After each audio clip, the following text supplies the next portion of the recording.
তাহলে আমরা দেখছি অলরেডি আমাদের এনার্জি সেক্টরে আমরা যদি সব কিছু ভর্তুকি হিসাব করি ৮০,০০০ কোটি টাকার মতো হয়ে যায়। এত টাকা সরকার দেবে কোত্থেকে?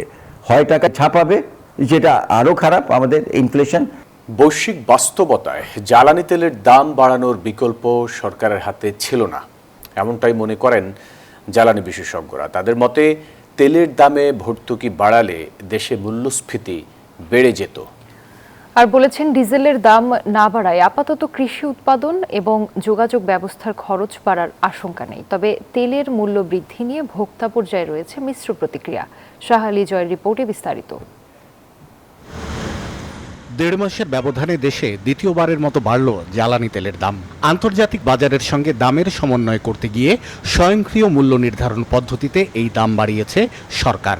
আন্তর্জাতিক মুদ্রা তহবিল IMF এর পরামর্শে ২০২৪ সাল থেকে জ্বালানি তেলের মূল্য নির্ধারণে এই পদ্ধতি ব্যবহার করে আসছে বাংলাদেশ।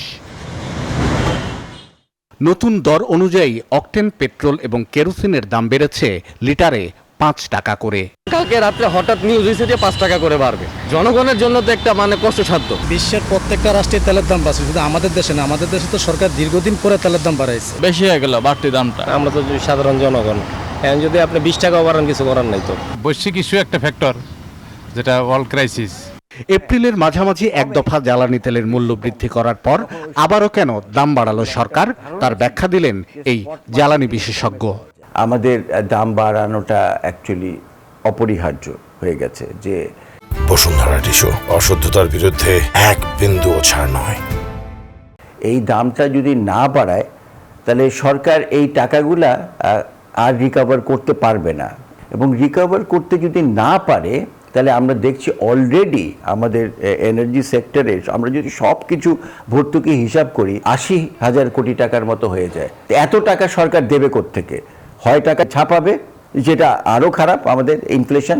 আর তা না হলে অন্যান্য সেক্টর থেকে যদি এটা সরানো হয় তাহলে এটা আমাদের জন্য মোটেই ভালো হবে না। পেট্রোল অকটেনের দাম বাড়ানো হলেও অপরিবর্তিত আছে ডিজেলের দাম। বিশেষজ্ঞরা বলছেন, এ কারণে পরিবহন খরচ এবং পণ্যমূল্য বাড়ার শঙ্কা থাকবে না।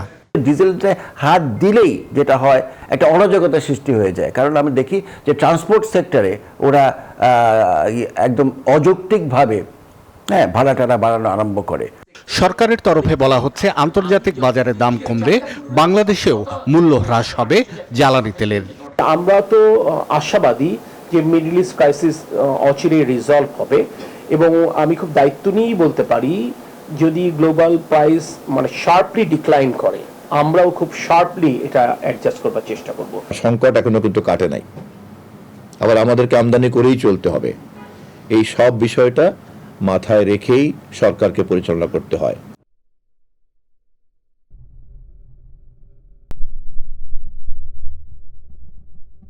প্রভাব পড়ে বৈশ্বিক জ্বালানি তেলের সরবরাহে।